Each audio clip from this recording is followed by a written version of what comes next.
22회는 지혁과 은호의 로맨틱한 긴장감이 고조되는 가운데 성희의 잔혹한 계획이 막바지에 이르렀고 지혁과 상철 부자의 해묵은 갈등이 폭발하는 서사가 밀도 있게 그려졌습니다. 은호는 천연덕스럽게 자신을 대하는 지혁과 손등이 스치자 저도 모르게 짜릿한 느낌을 받았는데 지혁 역시 커지는 감정을 누르려 애쓰는 모습이었죠. 이러한 긴장감은 두 사람이 저녁 늦게까지 일하다 깜빡 잠이 들어버린 상황에서 더욱 고조되었고 깨어난 두 사람은 묘한 분위기에 휩싸였지만 딱히 아무 일도 일어나지는 않았습니다. 하지만 은호는 자신의 가슴이 뛰는 것을 막을 수가 없었는데 이는 은호 역시 지혁을 향한 사랑의 감정을 인정하기 시작했음을 의미합니다.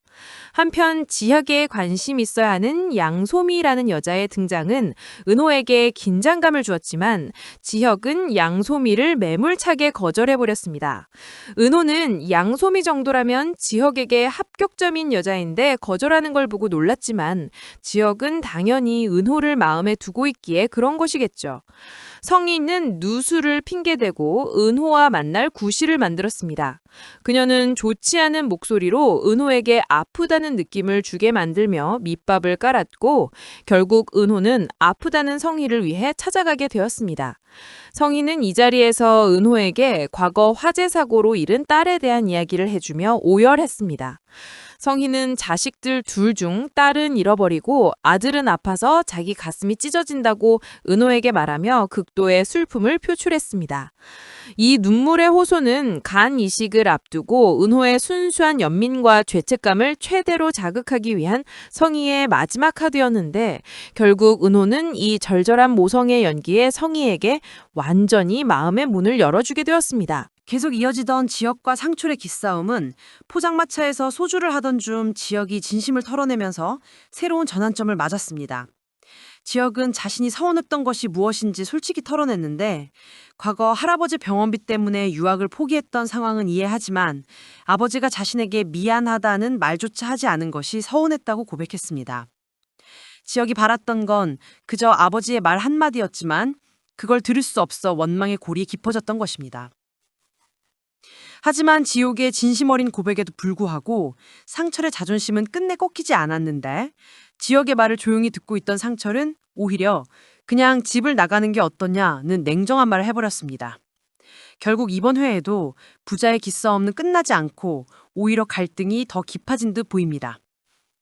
영란을 납치하려던 스토커는 주차장에서 지원에게 딱 걸려 체포되었는데 지원은 스토커가 보내던 물건들에서 맡았던 특이한 향수 냄새를 기억해냈고 참석자 중 젊은 남자에게서 같은 냄새를 맡아 납치 현행범 증거를 완벽히 포착하고 제압해 경찰에 넘겼습니다.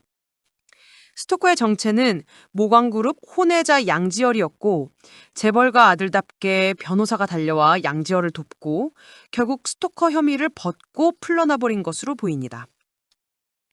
박 회장은 양지열의 석방에 영라가 걱정되어 지환에게 많은 보수를 주고 정식 보디가드를 해달라고 제안했고 한편 성희는 이상훈에게 영라를 시집 보내려 했고 영라는 엄마 말대로 이상훈과 만나기로 했습니다. 지환은 영라의 개인 전시회에서 전에 보지 못했던 그림을 보고 대리 의혹을 품었는데 지난 에피소드에서 조수가 영라의 그림을 대신 그려주는 대리를 하고 있는 듯한 모습이 스친 만큼 이 그림 대리는 앞으로 성희와 영라 모녀에게 위협적인 약점이 될 수 있습니다.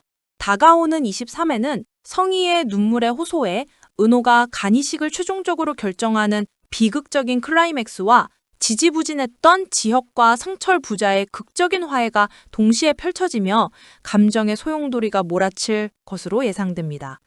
지난 회차에서 성희의 절절한 오양 연기에 완전히 마음의 문을 연 은호는 결국 자신의 생명을 건 간이식에 동의할 것 같습니다.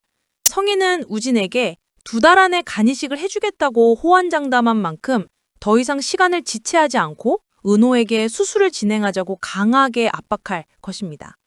은호는 비록 성희의 잔혹한 계획을 모르고 있지만 자신의 친모와 쌍둥이 오빠의 생명을 살릴 수 있다는 숭고한 희생에 스스로를 내던질 가능성이 매우 높습니다. 하지만 은호의 간이식 동의 소식은 곧바로 지역에게 전해지며 최대 위기를 맞을 것입니다.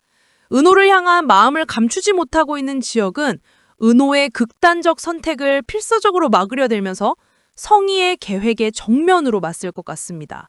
지혁의 개입은 성희가 은호를 친다림을 밝히지 않고 진행하려던 모든 계획을 수면 위로 끌어올리는 결정적인 분기점이 될 것입니다. 한편 지난 회차에서 지혁의 진심 어린 고백에도 집을 나가라는 냉정한 말을 내뱉으며 고집을 꺾지 않았던 상철은 23회에서 극적인 후회와 화의의 순간을 맞을 것으로 예상됩니다. 상철은 친구와의 만남에서 기술직을 고집하던 자신의 과거와 현실을 직시하지 못하는 태도에 대해 진심으로 상처를 받았는데 이 상처가 오히려 상철이 자신을 되돌아보는 계기를 마련해 줄 것 같습니다. 상철은 지혁이 바랬던 것은 돈이 아닌 미안하다는 말 한마디였음을 깨닫고 자신의 자존심을 버릴 것입니다. 상철이 눈물로 지혁에게 진심으로 사과하고 지혁이 그 사과를 받아들이며 두 부자는 해묵은 갈등을 풀고 뜨거운 포옹을 나누는 감동적인 클라이맥스가 연출될 것으로 보입니다. 이 화해는 지혁에게 은호를 지키기 위한 강력한 정신적 지지대가 될 것입니다. 영나를 납치하려다 풀려난 스토커 양지열의 재등장 역시 예상되는데 지환이 영나의 정식 보디가드로 고용된 만큼 지환은 영나를 이상훈과의 정략적인 만남과 양지열의 위협 모두로부터 지켜내며 영나에게 유일하게 믿을 수 있는 존재로 자리매김할 것 같습니다. 지환은 영나의 그림대리 의혹에 대해서도 조심스러운 접근을 시도하며 성희와 영라 모녀의 또 다른 약점에 파고들 않을까 하네요. 23회는 은호의 간이십이라는 비극적인 결정과 지역 상철의 감동적인 화해가 교차하며 운명적인 폭풍 전야의 긴장감을 최고조로 끌어올릴 것입니다.